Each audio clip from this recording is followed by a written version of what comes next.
Maithili express की शानदार प्रस्तुति।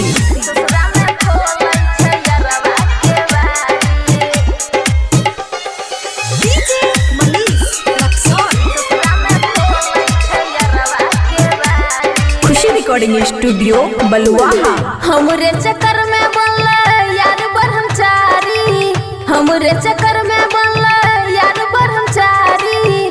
ससुरा में खोलै छै हमर केवारी, ससुरा में खोलै छै हमर केवारी।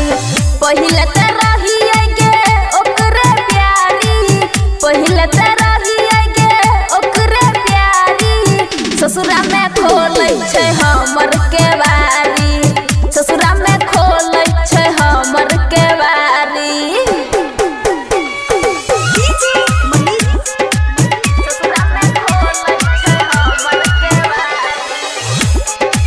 मिक्स बाय अमन अक्के।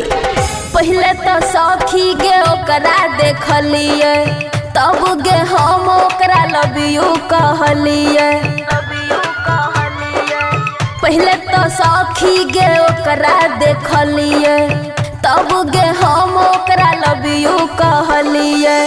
कबो कबो दाई रहे कीन के साड़ी, कबो कबो दाई रहे कीन के साड़ी। ससुरा में सखी गे खोलै के बारी, ससुरा में सखी गे खोलै के बारी। बुझली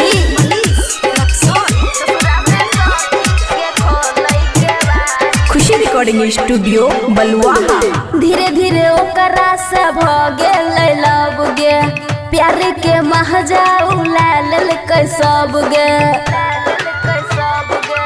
धीरे धीरे ओकरा से भ गेलै लब गे, प्यार के महजा उला लेलकै सब गे। ओकरा बिना के ना जीवन सवारी, ओकरा बिना के ना जीवन सवारी। ससुरा में खोलै छै हमर केवारी, ससुरा में खोलै छै यारवा केवारी। हमरे चक्कर में बनल यार ब्रह्मचारी, हमरे चक्कर में बनल यार ब्रह्मचारी। ससुरा में खोलै छै हमर केवारी, ससुरा में खोलै छै हमर केवारी। खुशी रिकॉर्डिंग स्टूडियो बलुआहा।